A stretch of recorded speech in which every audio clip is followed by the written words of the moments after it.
Good morning, students. Welcome to Pole Science class. Today we are going to discuss three different topics of chapter number 5, Contemporary South Asia. Your first topic is what is South Asia? Second, the military and democracy in Pakistan. Third one, why democratic system has not been stable in Pakistan. So let us start our discussion regarding the first topic. What is South Asia? South Asia और southern Asia is a term, ये एक term है जिसको use किया जाता है to represent the southern reason,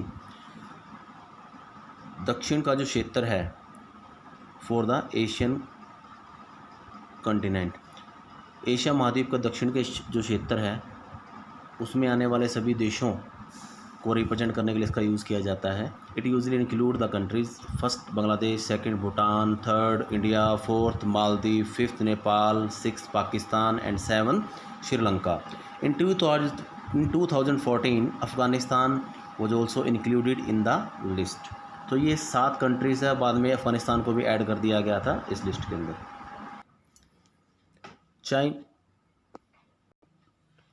come to the geographical location. In the north Himalayas, इसके north में क्या है? उत्तर में हिमालय है, दक्षिण में इंडियन ओशन है, हिंद महासागर है, पश्चिम में अरब सागर है और पूर्व में बंगाल की खाड़ी है, the bay of Bengal in the east. ये इसकी क्या है? जोग्राफिकल लोकेशन है दक्षिण एशिया की।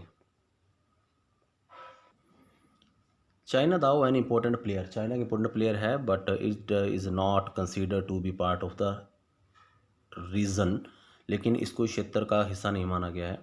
Only India and Sri Lanka have been able to successfully implement and maintain the democratic system since independence from the British rule.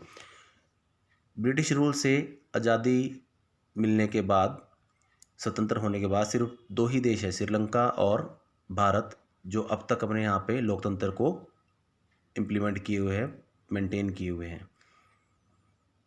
Pakistan and Bangladesh had civilian and military rule.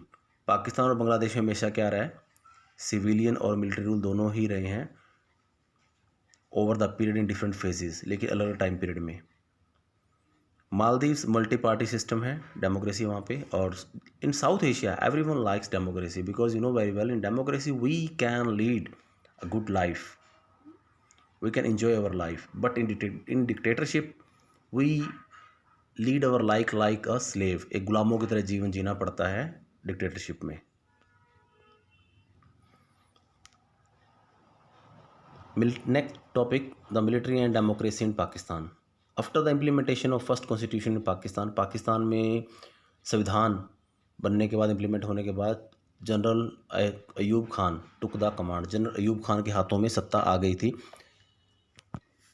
But was overthrown by the military general Yahya Khan due to dissatisfaction of rule. लेकिन उनके time period के दौरान क्या हुआ था, लोग काफ़ी गुस्सा हो गए थे उनसे।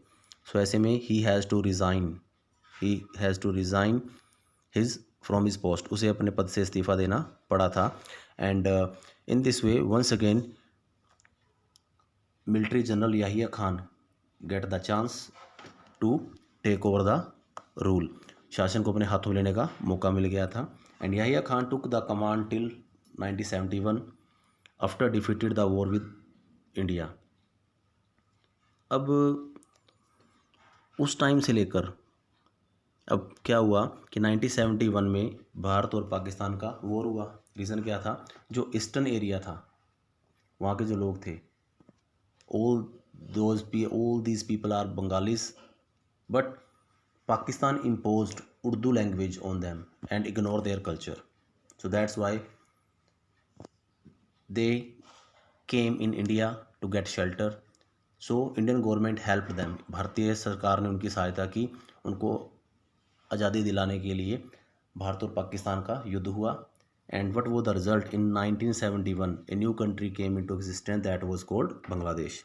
और इस युद्ध के बाद पाकिस्तान हार गया था पूर्वी क्षेत्र में, और वहाँ पे उनकी सेना ने आत्मसमर्पण कर दिया था, और फिर एक नया देश अस्तित्व में आया जिसका नाम क्या है? Bangladesh. Again in 1971 Zulfikar Ali Bhutto formed an elected government which was later removed by general Zia ul Haq in 1977। अब याहिया खान के बाद क्या हुआ था, वहाँ पे लोकतंत्र की सरकार बनी। जुल्फ़िकार अली भुट्टो ने सरकार बनाई और 71 से 77 तक 5 ईयर वो कंटिन्यू 71 से 77 तक वो सरकार चली। लेकिन बाद में क्या हुआ, बाय जिया उल हक, जनरल जिया उल हक ने क्या किया, उनको हटा दिया, मतलब सरकार को गिरा दिया। और अब क्या हुआ, जब 77 के बाद 77 से 1982 तक जनरल जिया उल हक टेक ओवर द रूल, अब शासन अपने हाथों में ले लिया। इन 1982 onwards pro democracy movement took place resulting and elected democratic government in 1988। अब क्या हुआ, लोगों ने आंदोलन करने शुरू कर दिए। इससे क्या हुआ, मतलब वहाँ पे फिर से डेमोक्रेटिक सरकार बनी, लोकतंत्र की सरकार बनी इन 1988 under leadership of Benazir Bhutto. Replaced बाद में फिर इसको रिप्लेस किसने किया था, नवाज शरीफ ने। क्योंकि पाकिस्तान में क्या थी, देयर वर 2 पार्टीज़। फर्स्ट क्या थी, पाकिस्तान पीपल्स पार्टी जो बेनजीर भुट्टो की थी, और सेकंड क्या थी, Muslim League. Actually there was a rat race, दोनों में क्या थी, रैट रेस थी। There was a stiff competition for getting power.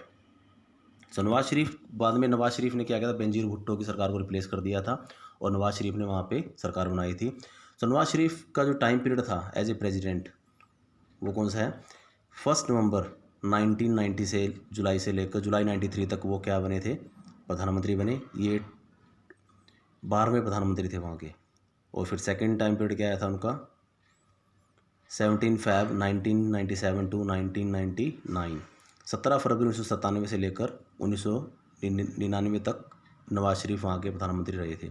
और बेनजीर भुट्टो 1994 टू 1996 वहाँ की प्रधानमंत्री रही थी। Nawaz Sharif was again removed by general Parvez Musharraf in 1999। अब बाद में जो वहाँ का जनरल था परवेज मुशर्रफ, उसने क्या किया, नवाज शरीफ को रिप्लेस कर दिया, मतलब वहाँ सत्ता से हटा दिया और मिलिट्री रूल स्थापित कर दिया। And he got himself elected as president, और अपने आप को वहाँ का राष्ट्रपति निर्वाचित कर लिया। But was later dethroned by the court, लेकिन उससे बाद में सुप्रीम कोर्ट के द्वारा उसको हटा, उस पर केस चला और उसको वहाँ सत्ता से हटा दिया गया था।